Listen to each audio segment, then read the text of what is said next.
Thank you for joining me for another card making tutorial. This is Angie. We're going to make a mermaid die cut card using the Alina Cuddle Hello Mermaid die set that you can see here on screen. And we're going to use the sentiment from this older stamp set that I have in my stash. We're a mermaid for each other. You'll also need a card front and landscape top folding card, as you see on screen now.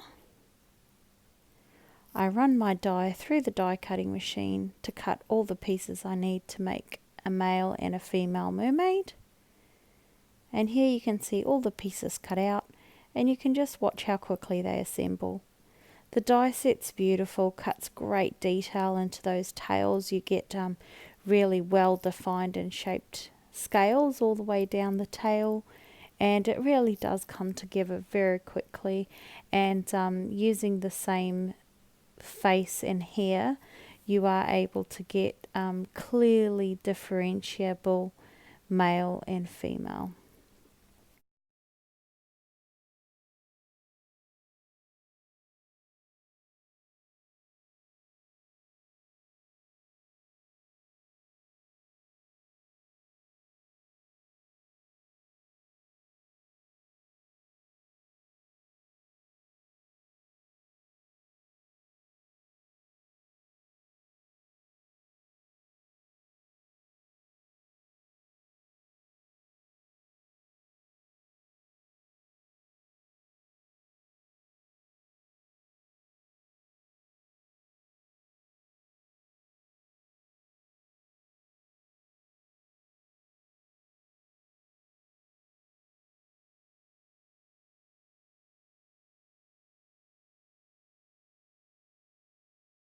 And here you can see all that's left to do is to pop the crown on the mermaid, and she's all complete.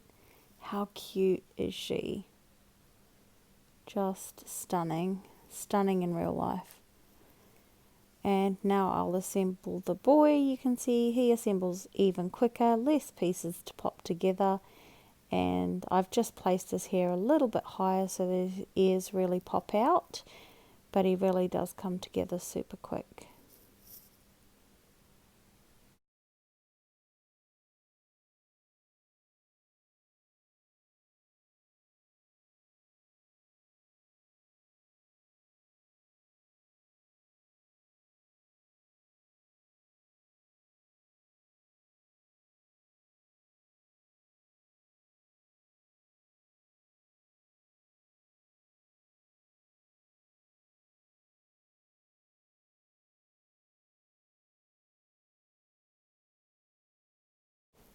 I just think this set is so cute.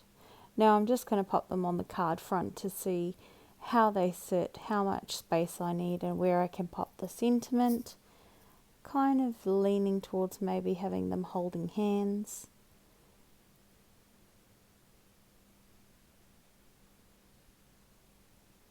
And I'm having a look at where the sentiment's going to go. I've run my coral border through my die cutting machine, and now I'm just going to use my distress inks to blend away. I'm using Dye Tea, Rusty Hinge, Crushed Olive, Mowed Lawn, Abandoned Coral, and Seedless Preserves. And then I'm blending the background card. I'm using Peacock Feathers, Salty Ocean, and Mermaid Lagoon. And then I'm using a stencil that's in my stash to put some bubbles to sort of add to that water type background, as you can see here. My stencil's short, so I'm just covering the end there so I don't lose the bubble effect. Using some water and perfect pearls to quickly spritz over and get that oxidizing action. Lifting the stencil, you can see the effect starting to kick in, but by the time the card is finished, you'll see it's very, very well defined. And just finishing off that little section, which the stencil didn't reach earlier because it's a bit smaller. And we're all done. And now I'm just adhering that coral border down the bottom of the water background, making sure it's stuck down firmly, grabbing my scissors and quickly trimming that up so we've got no rough edges and everything's squared off nicely. Grabbing my mermaids, popping them close together. I've figured out that I can get his little arm to tuck in behind her, and I'll pop her tail in front and sort of just have a play to get the positioning perfect. And I'm very happy with that. So now I'll grab my multimedia matte adhesive and get gluing so that they stay in that perfect positioning.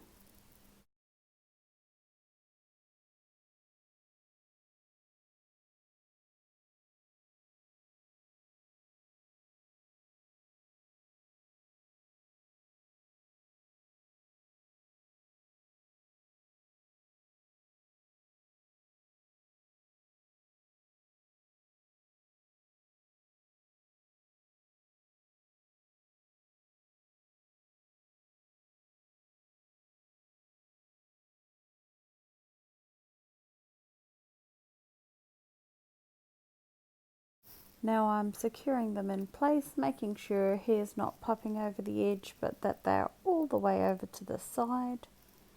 Grabbing my stamp positioning tool and my sentiment. And I am going to have to cut this one, so just grab my scissors and quickly cut neatly in between those words. Getting them as straight as I can. And then using the lid of my stamp platform, which has that grid on it, to make sure it's completely straight. Very happy with the placement first time. And I grab my Hero Arts unicorn ink and pop the sentiment on. Now you could obviously Versamark and heat emboss this with white embossing powder if you wanted the sentiment to really pop. I just figured that the unicorn pigment ink would stand out sufficiently. It's usually my go-to when I'm not wanting to pull all my heating tools out. And now I've just cut a couple of accessories from my stash to just bling her up a little bit, giving her some pursed lips, a necklace, a little starfish in her hair, which is sort of like a flower, and then popping some earrings on her as well, just to finish her off and really glitz and glam her up.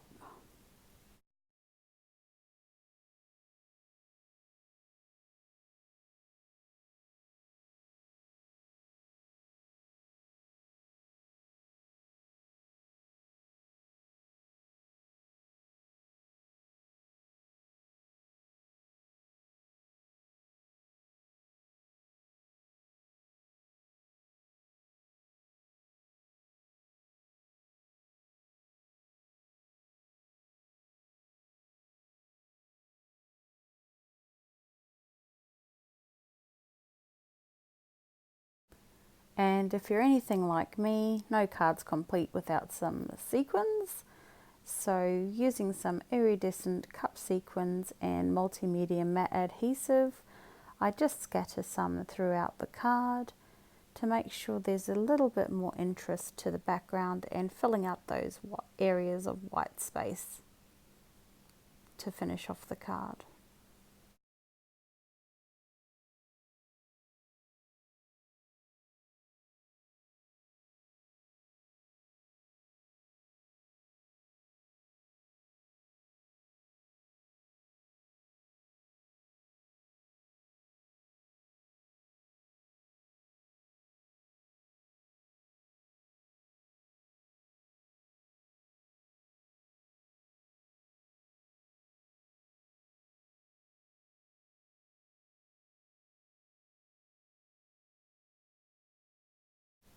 So now I'm just going to grab my advanced tape glider gun with double-sided tape to mount the card front onto the base.